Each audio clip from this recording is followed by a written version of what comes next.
Hi, welcome to my shop today.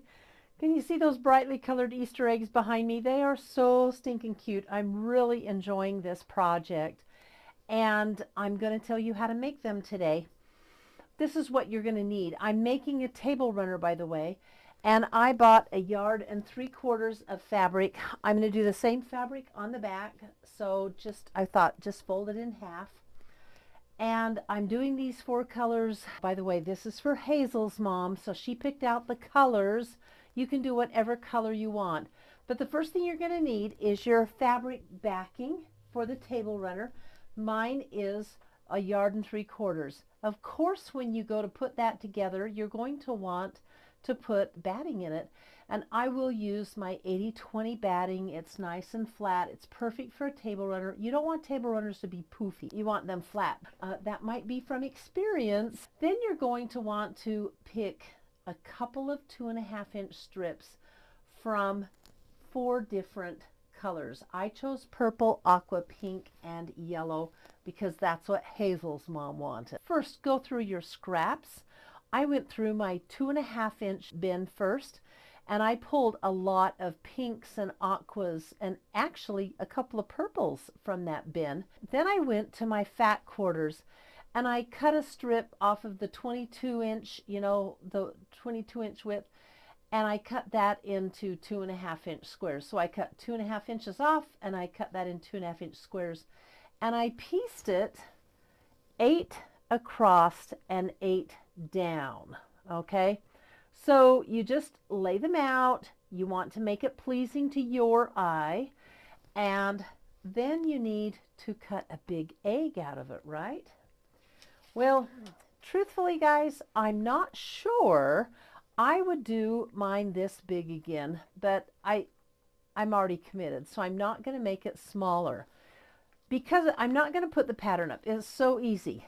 Can you see that I have seams in this paper here and here?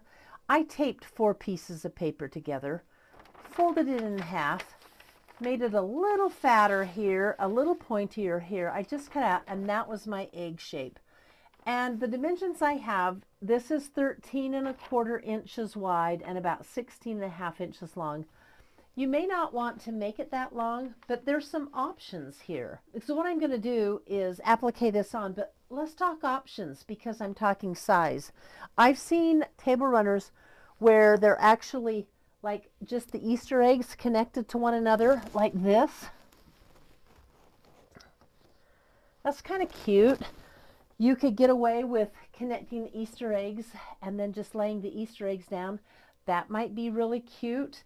Or you can do it like I have here, put a little bit of space between them and have 4 Easter eggs on this table runner. And that's the option that I'm going to go ahead and do. To get started on making your eggs, the first thing you need is your paper pattern. So this is just printer paper, nothing special. So make your paper pattern. Then the next thing you do is piece together enough pieces, enough squares to fit this paper pattern on it. And I'll show you when it's lying down. It's plenty of room here. And if you were going to make it smaller, I wouldn't put 8 and 8. I'd do 7 and 7. I'm going to show you how to make an applique, and then I'm going to applique this on. Then we'll take it out to the long arm and quilt the whole thing down, and I'll put some cute binding on it. Before I start on all the supplies, I forgot. I went ahead and bought some rickrack, and it is the jumbo rickrack. They say it's 1.5 inches wide, and I'm going to put a row of rickrack across each Easter egg because when I was a kid, every Easter egg I colored had a little zigzag across the bottom of it. I always thought that was the coolest. So this is how you make this Easter egg, is you lay your interfacing down, and then you lay your pieced fabric right on top of it, and you're going to put the right side down. Got it? I lay my egg out where I want it, and I'm going to pin it through so it picks up and holds the interfacing, and then I'm going to trace right on it.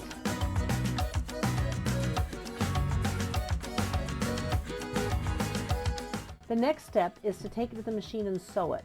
And no, I'm not going to pin it. It's kind of sticky and sticking to itself.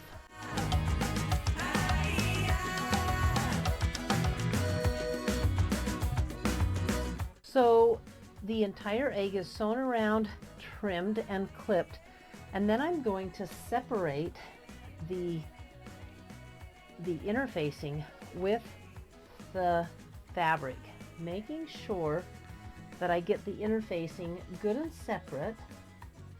I'm going to put an X in it. I'm just going to cut like this,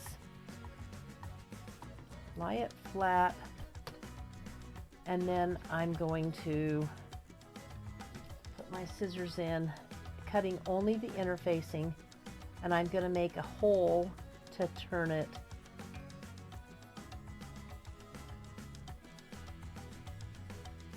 Okay, then I get to turn it. As I'm turning it, I'm kind of pushing the edges out with my fingers. I'm going all the way around and pushing the seams out, and then watch what happens.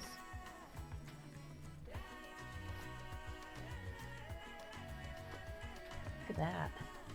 You have almost an Easter egg, huh?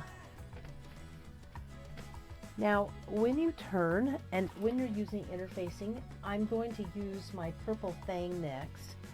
And this hole is big enough I can stick my whole hand in. But what I'm doing is I'm going to kind of finger press the seam with the purple thing, and I'm touching it only on the, I have the purple thing under the fabric seam.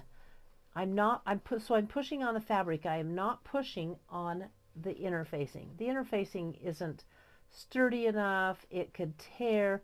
But what this does is it gives us, it's a really nice applique edge, which is what we want. So it's a nice applique edge. Then I'll take it over to the iron, give it a really good pressing, and the next step will be to applique these onto my backing. I'm going to use the clear monofilament thread to applique. Then I won't have to change it, and you won't even see it. So this is looking a lot like an Easter egg. Off I go to the ironing table to press it. So my Easter eggs are all ready to be appliqued. Now, the rickrack that you see is just pinned on. I'm going to sew it on before I applique the eggs. That is how Hazel's mom wanted it to be, and I'll do that before I go out and quilt it also. So it's kind of easy, fast, and fun. The longest part is piecing the little 2.5-inch squares. I didn't want the rickrack to go without being stitched down because it would just curl. So I'm just using a straight stitch and stitching it down. Now I am set up to applique, and when I applique, I use the clear monofilament thread, and I use regular thread in my bobbin. The regular thread I use that I always quilt with is Aurifil 40 weight. So it doesn't matter what color you use, but I have Aurifil 48 in my bobbin and the clear monofilament in my top. And the hardest part about using that is seeing the thread to thread your machine, because it's clear and my eyes are old.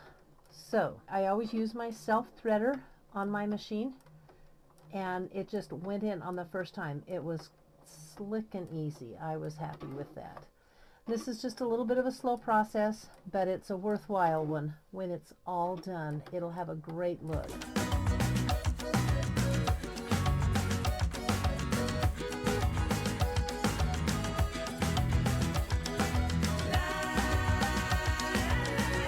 I also curved it a little bit, and it's pretty easy to do that because it's rickrack. And I'm just going to trim off the extra so there's not a lot of bulk. And then get ready to put the rec on all the eggs, then applique them onto my backing. All right, so this is my plan, how I'm going to put this together. I just cut my length of fabric. I verified that it was folded correctly and both of the selvages matched up, and I just cut it right down with a pair of long shears. And then I folded right sides together to find, take a look right here, the center. So here is the center of my fabric, and I centered my eggs in the order that I wanted them on. This one I kind of tipped a little bit, and I'm going to tip them so there's a little bit interest with the zigzaggy, with the rickrack going zigzaggy. But I spaced them 1 inch apart, and on the end to the edge is 2.5 inches. So once I get that on, I'm going to go ahead and just pin it down. Then I will applique these 2 eggs down. Now, again, when I applique, I use my smallest zigzag, and I'm using the clear monofilament thread with my regular thread in the bobbin. So let me show you how I would place this next one. I'm going to place it like this and just kind of work it around, tip it a little, and then using my ruler, I want it 2.5 inches. I need to move it this way more. So 2.5 inches from the end, a little bit more.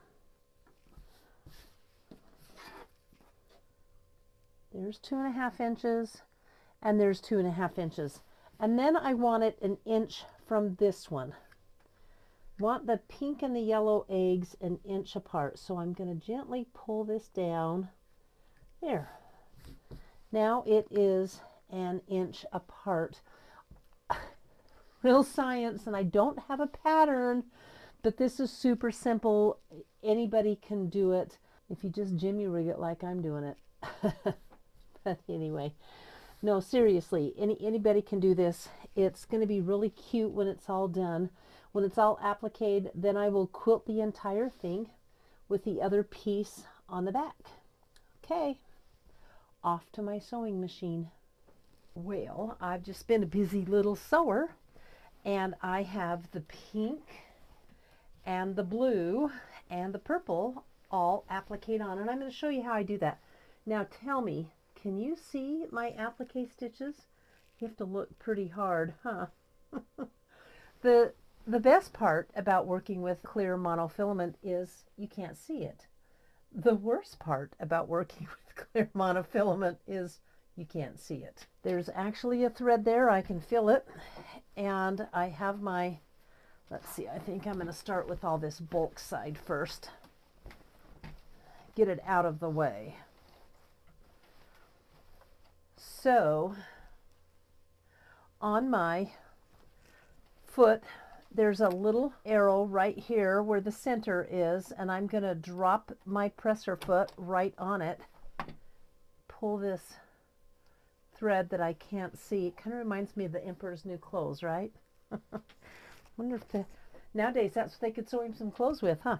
Or weave him some clothes. Here I go.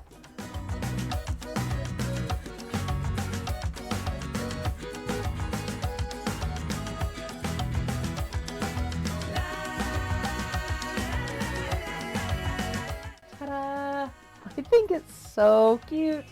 One of my favorite aspects is how the rickrack kind of zigzags its way down on those big eggs. Couple of things.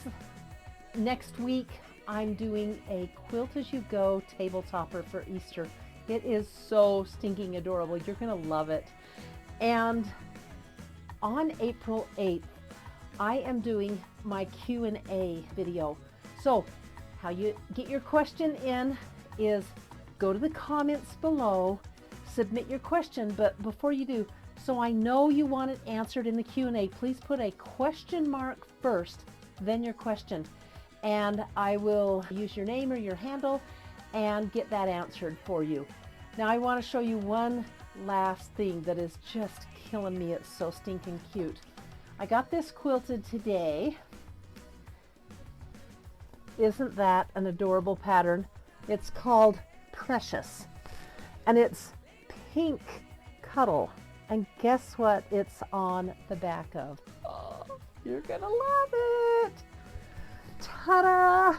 It's on the back of my double Irish chain from a couple of weeks ago. And I think this is so stinking cute. I am going to bind it in the dark pink. I think that will be a really nice frame, especially since there's some of these white blocks on it on the corners. But I just wanted you to see this quilt. And this is another reason, besides the snuggle factor, look how awesome quilting designs look on the back of Cuddle. You just can't beat it. So until then, remember to get your questions in for my Q&A. I'll stop taking them probably the week before. And thumbs up. I love all of your comments. Keep them coming. And we'll see you next week. Bye.